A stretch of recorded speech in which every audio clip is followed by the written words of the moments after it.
everybody. Our speaker today is Professor Gavin D'Costa, and Gavin studied English and theology at the University of Birmingham, and he did his doctorate at Cambridge University.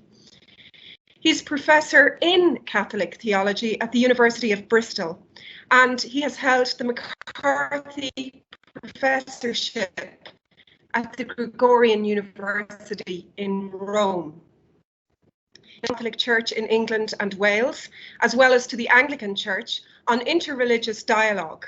And he also advises the Pontifical Council for Interreligious Dialogue in the Vatican. Gavin is internationally recognised for his outstanding research and expertise. And we can see why when we look at his research output.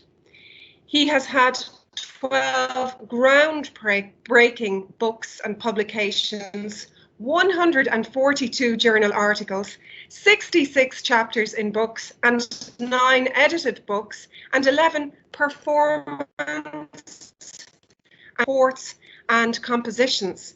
He's an accomplished poet, and he also, in 2018, Gavin was awarded the University Teaching Award for Education by Bristol University. And in the same year, he was awarded $50,000 to co-organise an international conference in Jerusalem, Catholics and the Land. Gavin's areas of expertise include modern theology, Catholic theology, the theology of religions, interfaith dialogue, Christian and Muslims. We are honoured to have you with us at the Irish Institute for Catholic Studies. So over to you. Okay, well, thank you so much, Trish, and thank you folks for listening. It's a real delight. I say to be here, but I'm actually not there. I'm back in Bristol, but it's a real delight to be honoured by this invite and to be in this event. And what I want to do is just share a little bit about the research I've been doing over the last 8 years connected with Catholic relations to Jews. And I wanted to focus it on this really very, very debated and unresolved question that's being discussed right now, connected with mission to the Jewish people. And what I will do in this talk is pretty well outline the old view, so to speak. Then I want to move to why that old view was challenged within the Roman Catholic Church, then to outline what the problem then becomes, and then very briefly to point towards an extremely tentative solution to the matter. And I think one of the delightful things about this kind of work is you just never know where it's taking you, and that the answers you might come up with are hardly what you imagined, which is definitely the case here. And if I can just say a couple of words as to why I'm interested in this whole area. Some 35 years ago, I went to Yad Vashem in Jerusalem and spent a month looking at the whole question of anti-Semitism. And I was studying or doing this course with 34 other Jewish folk and one Quaker. And I slowly began to get pretty embarrassed because clearly the Catholic Church was one of the main perpetrators of anti-Semitism and anti-Jewish tropes. And as the course went on, it became clear I was a Roman Catholic, and the Quaker was clearly deemed innocent because they don't have a bad record. So after a bit of time, now what became friends, because I was doing the course with them, said, you know, what on earth, why are you a Catholic with all this history? And it was great. You know, it was the kind of question you have to answer, and to answer it in the company of Jewish people who are open and trusting was a wonderful experience. And that kind of propelled me to address issues in this field. Okay, so mission to the Jewish people. And one way in which the question could be posed is, can Jews be saved as Jews? Okay, that's one way of asking the question. And let me just give a government health warning that all this talk about saving is a bit nonsensical, because who knows who's saved? And thankfully that's what the Catholic Church also teaches. But there is a very specific issue about assessing the validity and the salvific validity of Judaism. Okay, so what was the traditional answer? Can a Jew be saved as a Jew? The traditional answer was no, because, number one, there is no salvation outside the church, classically expressed as extra ecclesiam nulla salus, no salvation outside the church. There was an exception which was recognized increasingly, and that is for those people who, through no fault of their own, called invincible ignorance, did not know the truth of the gospel. So they couldn't be, in a sense, condemned for this matter. Third point is that the Jewish people, not in official teaching, but in popular culture and theological culture, were seen as guilty of deicide. This may be a shock to us modern Catholics, but clearly prior to Vatican II, the charge of deicide was commonly held and liturgically developed in the tradition. If they were guilty of deicide, and not just those Jews who were there, but going on the blood curse, that his blood be upon us and our children, it was understood that this was a curse upon the people. Therefore, there was a sense in which the Jewish covenant had become invalid through Jewish betrayal of its Messiah. So basically, the traditional answer is pretty straightforward. No, Jews cannot be saved as Jews. End of story. In fact, one has to, in effect, be converted to Christianity, to Catholicism, but the exception cases were allowed. Okay, so what changed the whole situation? What changed the whole situation was the Shoah, the eradication of 6 million Jews in the heart of Christian culture. Catholics baptized, Lutherans baptized, were the main culprits who actually took people to the death camps, who officiated them, who oversaw the destruction of the Jewish people. After the war, there was a terrible sense in which the Christian world was slowly coming to terms with this horrendous, murderous genocide in the heart of Christian Europe. So the question was, what is it that had caused that? And Vatican II addressed what it saw as the major issue, which was the charge of genocide, and the charge of deicide, i.e. that the Jewish people are guilty of killing God and therefore deserve punishment for this. And the second major contribution in Vatican II was bringing Paul's Romans 11, which actually sees that God is faithful to his covenant, to his chosen people. So if you look at Lumen Gentium 16 and Nostra Aetate 4, you find this theme, the Pauline theme, emphasized, as well as in Nostra Aetate, the deconstruction of the deicide charge. Not that historically some Jews were there involved in the murder of Jesus, but the question of it being a guilt curse upon the whole people. Now, once that happened, the traditional answer then began to disintegrate for the following reasons, and this is really important now to see the new landscape appearing.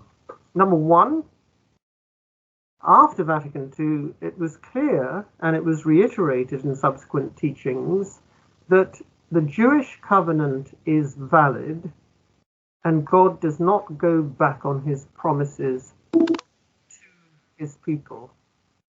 Now that is really important because it establishes the authenticity and God-givenness of the Jewish covenant. It was not until 1980 with John Paul II that the connection between modern, what I'm going to call rabbinic Judaism, i.e. the Judaism that we see all around us today, was connected with this ancient covenant that God keeps with his people. So between 65 and 1980, there's a spate of time and further reflection and discussion, and eventually the identification of modern Jewish people with the people of the covenant, and therefore the argument that here is a valid covenant, a God-given religion that is based on revelation. Now I'm going to keep aside the whole issue of Muslims, Hindus, Buddhists, etc., because clearly Christianity bears a very specific relationship to Judaism in sharing what is called the Old Testament and of course the Hebrew Bible in Jewish circles. What also changed, which eventually raised the question, is mission appropriate to the Jews? One is that if they're in a valid God-given covenanted religion, is mission appropriate, number one. But number two, and this is a really significant critique, if God has chosen his people and he does not go back on his promises, the notion of conversion to Catholicism became understood more and more as the eradication of Jewish identity. And this famously came up in the Second Vatican Council when Nostra Aetate, the debate, the draft of Nostra Aetate was being circulated and then leaked by the New York Times. And in it, it had a sentence which clearly indicated the Church's hope for the conversion of the Jewish people. Rabbi Abraham Heschel, one of the leading Orthodox voices in the United States, and a very authoritative voice at that, said he would, and this is really significant, he would rather return to Auschwitz, where he and his parents had been. He had survived that his parents hadn't. He would rather return to Auschwitz than become a Catholic. And that was because returning to Auschwitz would at least keep his Jewish identity intact, whereas becoming a Catholic would, if you like, spell out the eradication of his Jewish identity. That's a very, very powerful speech. And Heschel's comments were discussed on the council floor, and the text was actually shifted.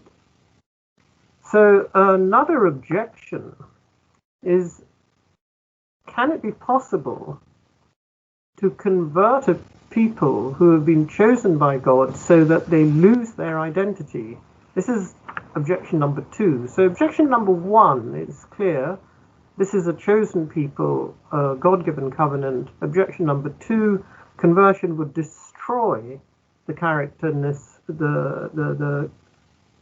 characteristic of chosenness and once more reenact something that had been terribly enacted in the Holocaust. The third and final argument that developed, and this is actually an argument put forward by as eminent people as Joseph Ratzinger when he was a cardinal, and Joseph Ratzinger when he became emeritus pope. It was also put forward by Cardinal Walter Casper, who was head of the Commission for Relation with Jewish People. So this is, pretty significant big guns lining up behind this third point.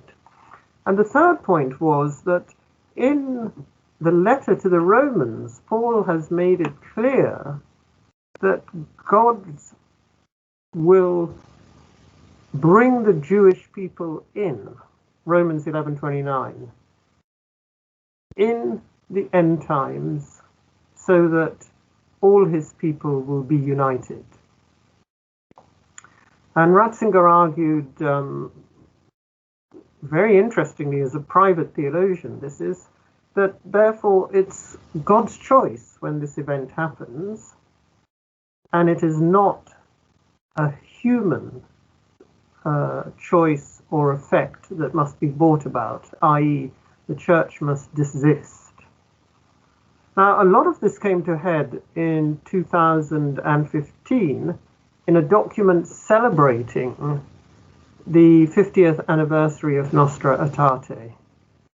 I should say that consistently and constantly the Jewish voices have been raised in criticism against the traditional Catholic position that mission is for all, based on some of the points I've been making, and within the Roman Catholic Church an equally strong voice that time to change. And interestingly, Cardinal Kasper argued that the document at Vatican II Ad Gentes, which underwrites mission to all the nations. And Kasper makes the very interesting point that Ad Gentes is to the Gentiles, and that is the nature of the Church's mission to the nations, not to the Jewish people. The document in 2015, if you want to look it up on the web afterwards and have a look at the extraordinary teachings in paragraph 40 and paragraph 36, came up with two claims, and then I'm going to shift to thinking this through a bit further. Claim number one was that the Catholic Church neither conducts nor supports any specific institutional mission directed towards the Jews. And the New York Times and Haaretz had headlines, Catholic Church abandons mission to the Jews. Well, you can see why they would have that headline if the statement in the document says the Catholic Church neither conducts nor supports any specific institutional mission work directed towards Jews. Intriguingly, and this is a kind of thing about reading documents, which of course only sad people like you and me do, whereas most people get it from the press, what the document said. And the document does actually go on in the very next sentence to say, but Christian Catholics cannot but witness to the truth of Jesus Christ. So they shift the terminology from mission to witness. I'm coming back to that. There is also in paragraph 36 the extraordinary statement. Given the traditional teaching, you can see that this seems to be a remarkable shift here. In 36 it says that the Jews are participants in God's salvation is theologically unquestionable. Now that part of the sentence then fueled the argument that it's ridiculous that any mission is required because it's now seen to be unquestionable that because the Jews are in a real covenanted relationship with God, mission is now inappropriate. Once again, if we read the full sentence, and this is kind of fascinating, it says that the Jews are participants in God's salvation is theologically unquestionable, comma, but how that can be possible without confessing Christ explicitly is and remains an unfathomable divine mystery. Okay, unfathomable divine mysteries are pretty big and one shouldn't tamper with them. But I'm going to just stand back now and say, what is the Catholic Church's teaching on this matter? It is hugely important both for Catholics and for Jews and for interfaith relations. Okay, so I'm going to suggest a very tentative answer, and I would be delighted if after I've finished you say, what a lot of rubbish, and ask all the difficult questions and notice the obvious flaws in what I'm going to say. That will help me. It will also help me look stupid in front of a large audience, but that's fine. Okay, so what's the answer in my view? And I want to put forward a possible way of thinking through this. The first would be an unquestionable acknowledgement that the Jewish religion, Rabbinic Judaism today, is part of God's covenant. and God is faithful to his people. In a way, the Catholic Church can't go back on that, shouldn't go back on that, and that is part of a kind of biblical treasury that's been recovered after the Council. Which means, quite simply, when one meets Jewish people, one has to be remarkably attentive, because it is the same God, to put it prosaically, that is operating in this religion in a powerful way, such that we should rethink, reconsider how we view things. Because this is not just another voice. This is, if you like, a voice that derives from sacred scripture, that has authority over us. That doesn't mean the voice itself does, but the drawing from the scripture. One can also learn from Jewish practices because of that, as well as ways of reading the Bible. And certainly for educators amongst you, this is an intriguing question, because of course when one reads the so-called Old Testament, Christians have always read it as a, if you like, prefigurement to the New, and the Jewish reading of it is not operating with that same assumption. So there's an enormous, fruitful area to be explored, and that I don't want in any way to claw back on.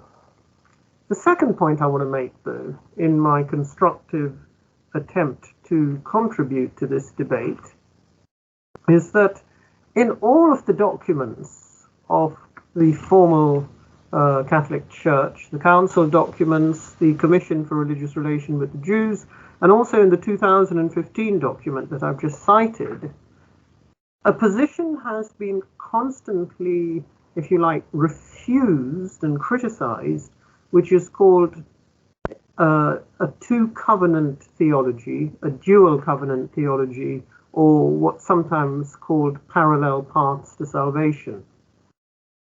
So there's an affirmation that while Judaism may be a salvifically connected religion, it cannot be understood to be salvific independently of Christ. That's where we get that really weird statement that, of course, the Jews are participants in God's salvation, but how this is possible without confessing Christ is an unfathomable divine mystery.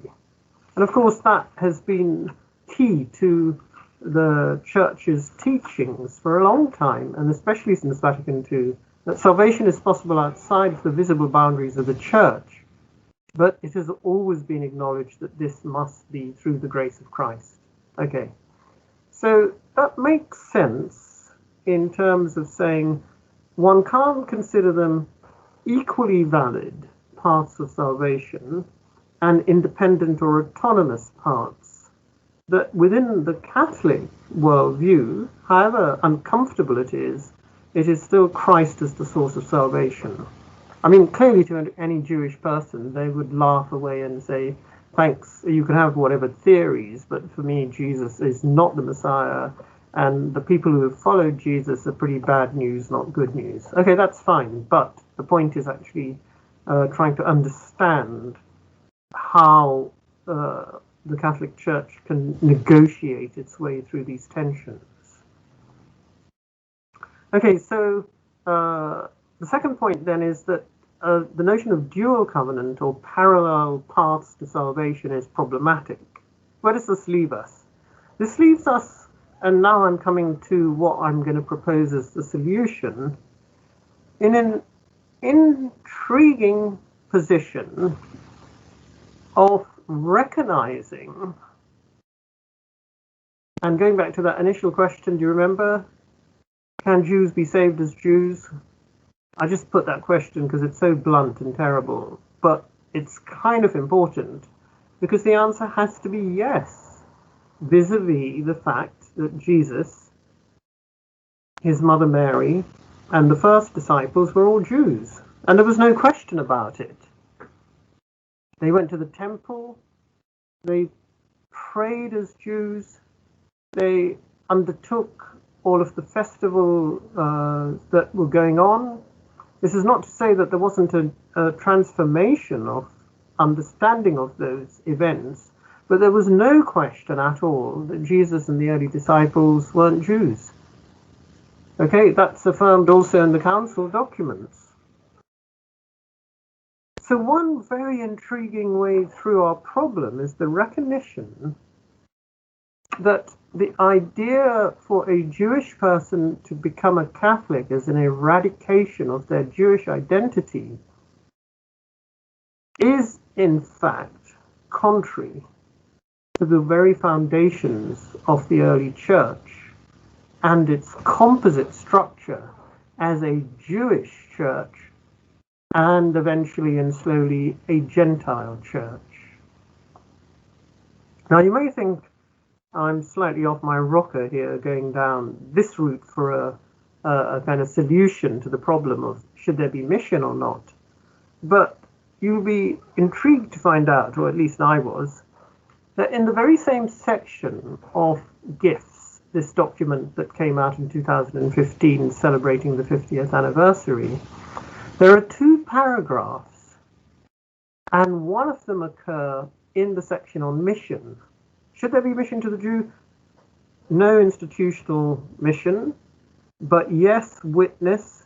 And then in a rather contradictory fashion, it acknowledges that witness is mission. So, I mean, it's just like potentially poor writing, but clearly institutional mission is the target, but not mission and witness, which as one reads down. But the last paragraph of that section comes up with this remarkable insight that allows me to develop my crazy answer. In verse 43, it says, it is and remains a qualitative definition, notice qualitative definition of the Church of the New Covenant, that it consists of Jews and Gentiles.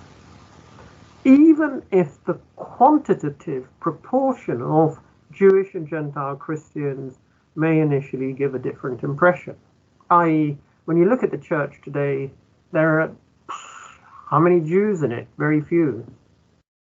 So the impression may be, this is in terms of quantitative, a pretty irrelevant feature, but the document is saying it is a qualitative definition of the church of the New Testament. It also says in paragraph 15, in the early years of the church, there were the so-called Jewish Christians and the Gentile Christians, the Ecclesia ex circumcision and the Ecclesia ex gentibus, the church originating from Judaism, the other from the Gentiles, who, however, together constituted the one and only Church of Jesus Christ. Wow. Okay, so these two statements are a recognition of something quite radical and a possible solution to the problems in the idea of mission to the Jews, which I'm not denying is offensive to Jewish ears, and we can come to that in the discussion.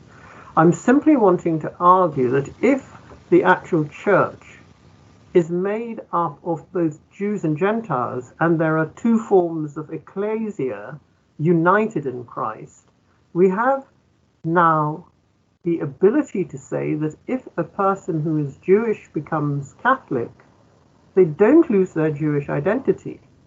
Now, if you think this is all nonsense, after the talk, go onto Google and type Hebrew Catholics, and you will find out that there is a growing movement in the Catholic Church of people of Jewish descent who don't want to eradicate that Jewishness. In fact, in the Hebrew Catholic circles, and they're strongest in Israel and they are strongest in the United States, those two countries have the major groups, we see something quite amazing.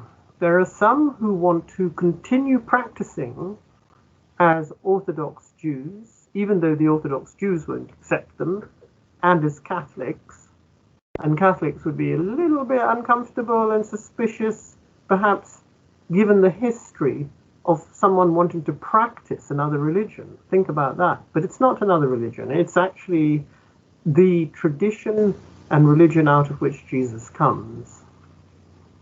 There are also Jewish Catholics like the famous Cardinal Lustiger of Paris and Edith Stein, both of whom wanted to claim their Jewish identity. Edith Stein goes to the synagogue for prayers with her mother. She never thinks for a second that she isn't Jewish, but she doesn't actually herself go and carry out the Jewish tradition rituals. Lustiger is a more interesting, complicated case, but I can't get into that just now. The point is that there's a spectrum whereby Jewish identity is still essential for these Catholics, with then varying elements of religious practice and beliefs connected with it. But what is significant about Hebrew Catholics compared to Messianic Jews is that they want to be in unity with the one church, the Catholic Church. So, in answer to the question, is mission permissible to the Jewish people? I would want to say yes, with extreme sensitivity, with acknowledgement of the past terrible history, and with a humility such that it is clear one does not promote the church, but the reality of Jesus Christ. The church has a murky history in terms of the Jews, but in a way, as Catholics, Christ cannot be disassociated sacramentally and hierarchically from the church. Does this mean a Jew who is not converted to Christianity is in some way in a negative position? Answer no, for the reasons given. Does this mean that mission universally should be conducted by the Catholic Church? Answer yes, but in each instance of each religion we have to take the particular dynamics seriously. And the final point would simply be, does mission in some sense replace or replay better an imperial colonialist history?